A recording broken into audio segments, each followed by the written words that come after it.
कादंबरी पुस्तक हे सगळ्यांच्या आयुष्यातील अविभाज्य भाग आहे आणि जर त्या पुस्तकाची एक स्पर्धा असेल जी खरं तर एक फार दिग्गज अशी पुस्तकाची स्पर्धा आहे आणि ती स्पर्धा जिंकलेली आहे व्यक्ती आज माझ्यासोबत आहे अविनाश सर आणि जी स्पर्धा ठेवली आहे अशोक सर ते आज माझ्यासोबत आहे. सर दोघांचंही खूप खूप स्वागत आहे सांबार आणि एकूणच काय औचित्य बघा कारण आजपासूनच आज हा एक सगळं सुरू होतं आहे सगळं सुरळीत आपण म्हणू शकतो पण बुक स्टोअर सुरू होतं आहे आणि त्यात ही स्पर्धेचं नाव आम्ही ऐकलं तुम्ही जिंकलात अभिनंदन. ही स्पर्धा आहे तरी काय कारण आपण म्हणतोय की कादंबरीतून जी स्पर्धा तुम्ही एक ठरवली त्याच ठरवण्याबद्दल आम्हाला सांगा. तसं पाहायला गेलं तर मॅजेस्टिकने आतापर्यंत अनेक अशा कादंबरी स्पर्धा घेतलेल्या आहेत.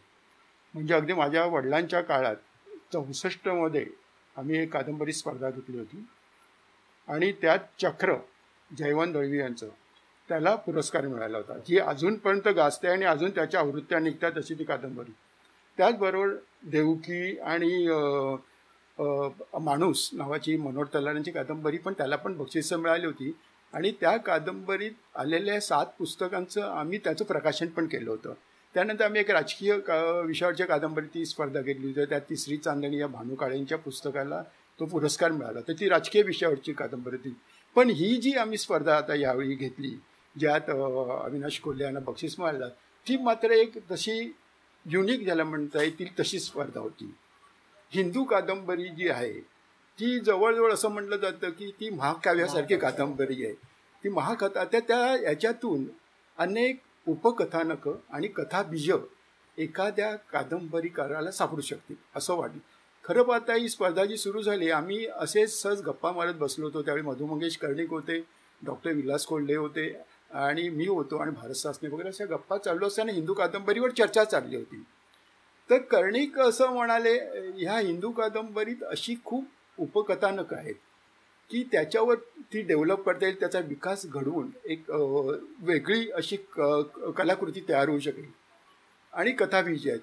आणि तिथे डॉक्टर विलास कोल्हे त्यामुळे वा छान कल्पना आहे वगैरे. मी पण समोर होतोच त्यामुळे लगेच अरे मॅजेस्टिकतर्फे आपण एक ही अशी स्पर्धा घेऊया. आम्ही म्हणालो की ह्याला खूप काही असं एकदम 100-200 लोक ह्यात सहभागी होऊ शकणार नाहीत कारण ते विषय सोपा नाही आहे. त्यातलं आम्हाला आणि मुख्य म्हणजे ह्यात एक अट अशी होती की आम्हाला त्यातला सिक्वेल नको होता.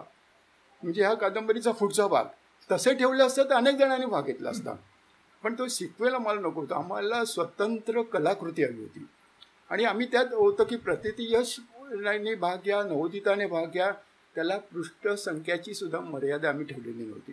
ती कादंबरी हिंदूसारखी दुसरी हिंदू लिहिली असती मोठी 500-600 पाणी तरी आम्ही ती स्वीकारली असती किंवा मी छापली असती म्हणजे त्याला पुरस्कार मिळाला असता. तर आणि त्याच वेळी म्हणलं जी पुरस्कार विजेती कादंबरी असेल ती आमच्या प्रकाशनातर्फे प्रकाशित होणार होती आणि ती आता या महिनाअखेर ती आता बाजारात येईल सुद्धा. त्याचं जवळजवळ सगळं काम चाललं आहे पण या लॉकडाऊन खरी ती एप्रिल महिन्यातच यायची होती पण या लॉकडाऊनमुळे ती सगळी कामं थांबली खोळंबली आता होत आहे.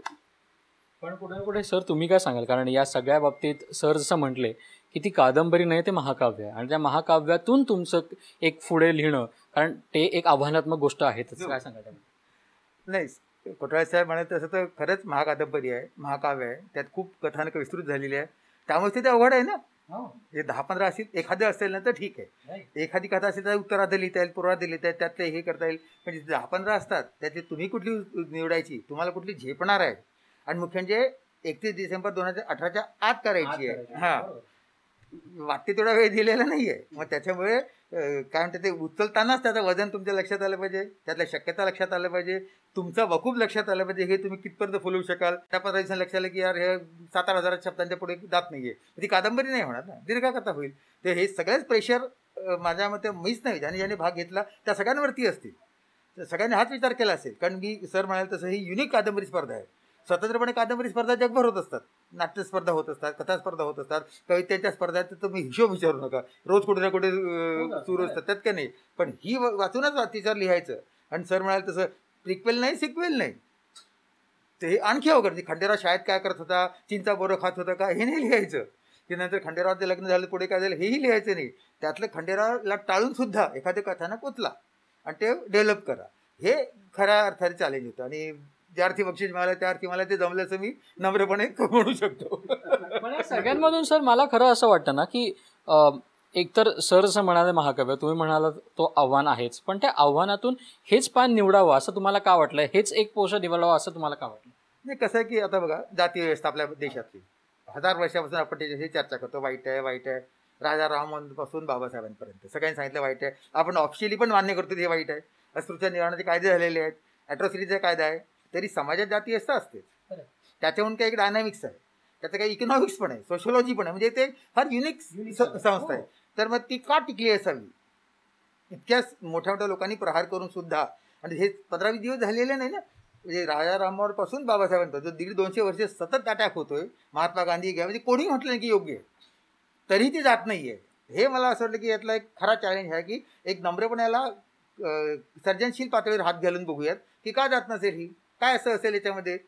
जाता नाही ती जात हे बोलायला ठीक आहे, जाता नाही ती जात हे ठीक आहे, पण का जात नाही ते सांगा ना मला. असा म्हणून मला असं वाटलं की हा चॅलेंज आहे याच्यामध्ये, जो आपण प्रयत्न करूया.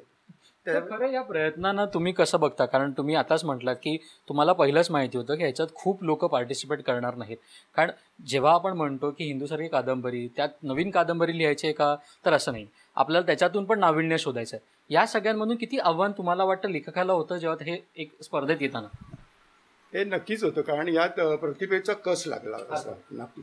आणि आम्ही त्यात आमच्या त्या निवेदनात असं आम्ही म्हटलेलंच होतं की स्वतंत्रपणे निर्माण केलेली कलाकृती पाहिजे, त्या सर्जनशीलता. आणि आमची जी परीक्षक समिती होती ती पण मान्यवर, म्हणजे थोर साहित्यकार मधुमंगेश कर्णिक, कादंबरीकार रंगनाथ पठारे, थोर समीक्षक डॉक्टर विलास कोल्हे सारखी समिती होती. ह्या समितीने हे पुस्तक निवडलेलं आहे, ही कादंबरी निवडलेली आहे. त्या अर्थात त्यांना जी गुणवत्ता त्यांना अपेक्षित, त्याने जे निकष मनाशी ठेवले होते परीक्षक समितीने की हे निकष असतील. आता मी तुम्हाला सांगतो, ज्यावेळी या स्पर्धेत कादंबऱ्या आल्या त्यावेळी कित्येक कादंबऱ्या त्यांनी विषयाला धरून न लिहिल्यामुळे त्या आपोआपच बाजूला झाल्या. त्या पहिलं सॉर्टिंग आमचं झाल्यानंतर फक्त फायनलला 7च कादंबऱ्यांचं वाचन होतं, आणि या 7 कादंबऱ्यातून ही कादंबरी आली.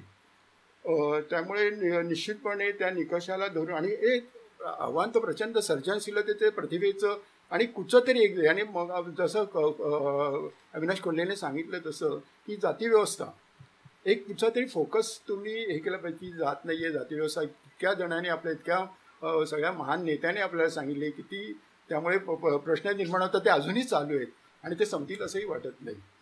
तर ते बरोबर पकडून त्याचा धागा पुढे तो विकसित करणे. आणि त्याला मुख्य म्हणजे कसं असतं, नुसतं तेवढं नसतं, कादंबरी लिहायची म्हणजे सगळी पात्र तुम्हाला खरी वाटली पाहिजे, वाटली पाहिजेत, आणि त्याचं जे काही विकसित करतात त्याला शेवटी एक एकत्रपणे गुंफणं जे असतं ते कादंबरीकाराचं कसब असतं, आणि त्या निर्मितीचं कसब असतं. आणि ते अविनाश कोल्हे सरांनी ते पेललं म्हणूनच त्यांना हा पुरस्कार मिळाला.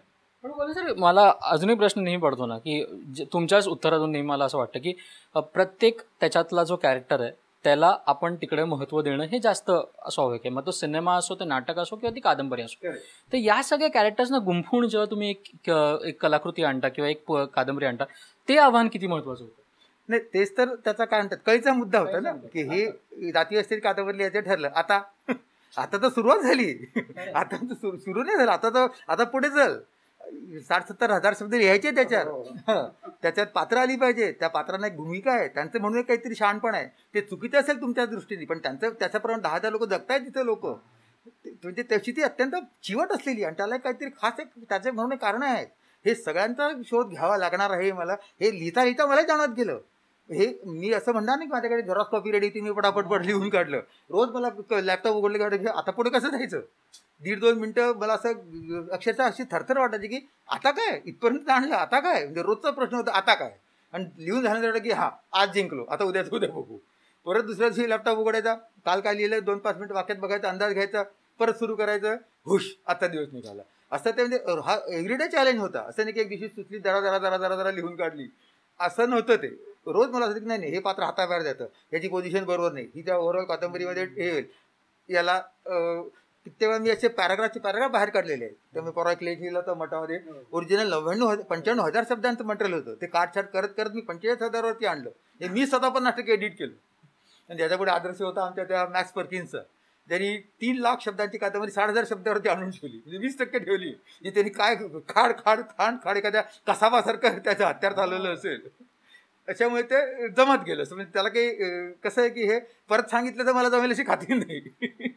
ते रमेश सिप्पी जसं शोलेबद्दल म्हणाले होते 50-25 वर्ष झाल्यानंतर की परत शोले काढता येईल का मला माहिती नाही, मला बस निकाल घ्या निकाल घ्या. पण या निघण्यामध्ये म्हणजे या शब्द निघण्यामध्ये, हे भूमिका निघण्यामध्ये, ते कादंबरी बनताना ह्याला टोटल ड्युरेशन प्रोसेसचा कसा तुमचा अनुभव होता? नाही, मी त्या परतच्या लेखात म्हटलं की सगळं हे थोडंसं मॅनेजमेंटचं टेक्निक आहे. बॅकवर्ड प्लॅनिंग करायचं. 29 डिसेंबरला कादंबरी रेडी झाली पाहिजे. आज किती तारीख, इतक्या तारीख, म्हणजे किती दिवस आहे, किती साधारण शब्दांची झाली पाहिजे, किती शब्द रोज लिहिले पाहिजे, तिथं साफसफाई करायला किती वेळ दिला पाहिजे, आणखी एकदा हात फिरवायला किती वेळ दिला पाहिजे, प्रिंटआउट करायला किती वेळ दिला पाहिजे, फायलिंगला, म्हणजे हे सगळ्यांचं कादंबरी मी माझ्यापुरतं ठरवलं की 22 डिसेंबरला कादंबरी हातात माझी रेडी झाली पाहिजे. म्हणजे एखाद्या दिवशी प्रिंटर खराब झाला, एखाद्या दिवशी झेरॉक्स निघालं नाही, असं करत करत शेवटच्या दिवशी धावपळ नको, असं करत करत ते बरोबर 29 डिसेंबरला 5 वाजता मी नेऊन देईल. आणि खाली आलो आणि मित्राला फोन केला की 3 बक्षीस आहेत, पहिले किंवा दुसरं माझं. इतका कॉन्फिडन्स होता. हे खरं, फारच छान.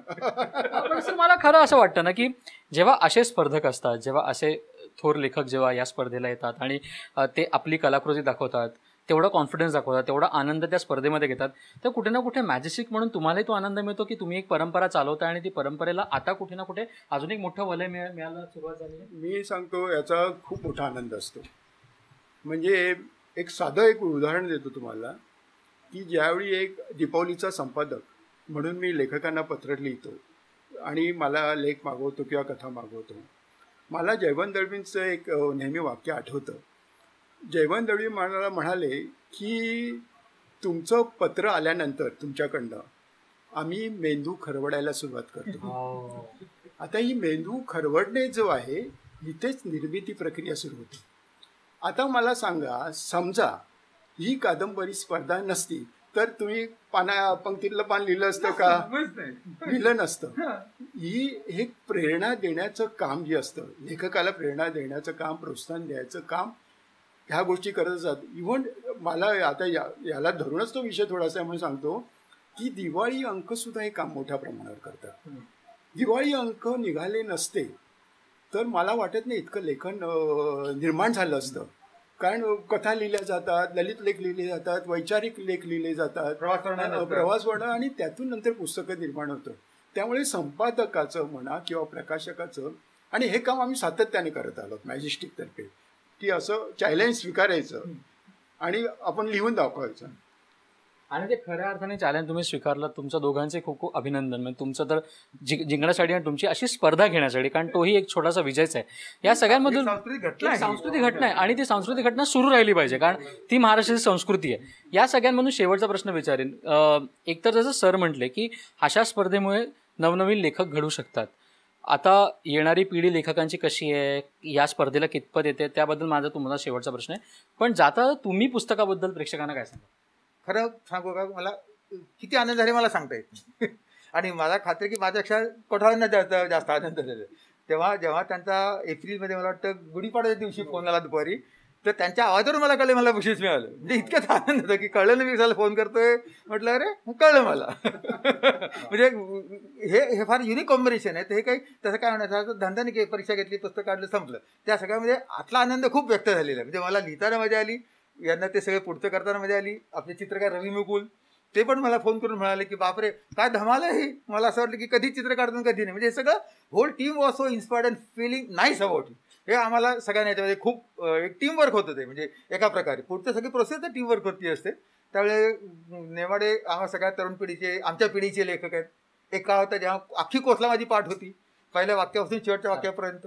त्यांच्या कादंबरीवर भरलेल्या स्पर्धेत मला पहिलं आणि एकमेव बक्षीस मिळालं. याचा मला आनंद अक्षरशः आकाशाला भिडलेला असं म्हणा. आणखी काय बोलू. अशी स्पर्धा अजून झाली पाहिजे का, आणि अशा स्पर्धेत अजून युवक लेखकांनी स्पर्धेत भाग घेत आहेत का, ते आतुर आहेत का, त्याबद्दल तुम्ही काय सांगा? निश्चितच, कारण तशा छोट्या मोठ्या स्पर्धा सतत होत असतातच आणि लेखकाला प्रेरणा द्यायला या स्पर्धा निश्चित कारणीभूत होतात. म्हणजे आपण लिहिलेलं जे आहे ते कितपत उतरलं आहे, ते निकष जे लावणारा कोणतरी आहे की माझी कथा वाचली जाणार आहे, माझी कादंबरी वाचली जाणार आहे, नंतर ती ठरवली जाणार. कारण लेखन नवोदित असतो त्याला हा नेहमीच प्रश्न असतो की मी जे लिहिलं आहे ते कितपत वाचकाला आवडेल, कितपत समीक्षकांना आवडेल, मुख्य म्हणजे वाचकाला. तर ह्या स्पर्धेतून त्याला तो एक अंदाज पण येतो आपलं लेखन कुठपर्यंत पोहोचतं. आणि ज्याला स्पर्धेत बक्षीस मिळतं किंवा पहिलं दुसरं तिसरं काही असेल त्याचा उत्साह वाढवायला, त्याला पुढे आणखीन प्रेरणा मिळायला लेखन करायला ते निश्चितच त्याचा उपयोग होतो. आणि अशा स्पर्धा तर होत राहिल्या पाहिजेत, वेगळ्या प्रकारे होत राहिल्या पाहिजे. आम्ही तर अनेक प्रकारच्या अशा स्पर्धा घेतल्यात, पण वेगवेगळ्या याने पण घेतल्या पाहिजेत अशा. आणि स्पर्धेतून बरेच लेखक घडू शकतो किंवा जो आहे लिहितो त्याला पण एक त्याचा आणखीन आत्मविश्वास वाढवण्यासाठी त्याचा उपयोग होऊ शकतो खऱ्या अर्थाने. आणि मला खरं असं वाटतं, जसं आपण मध्येच म्हटलं की ही संस्कृती महाराष्ट्राची आणि ती सुरू राहिलीच पाहिजे. खूप खूप धन्यवाद सामशी गप्पा मारल्याबद्दल. Thank you so much. Thank you so much. तुम्ही पाहू शकता आपण गप्पा मारल्या, पण या सगळ्यांमधून पुस्तक, कादंबरी हा आनंदाचा भाग आहे आणि तो आनंद या दोघांना मिळाला आहे. अरविंद सोबत श्रेयस सावंत, साम टीव्ही, मुंबई.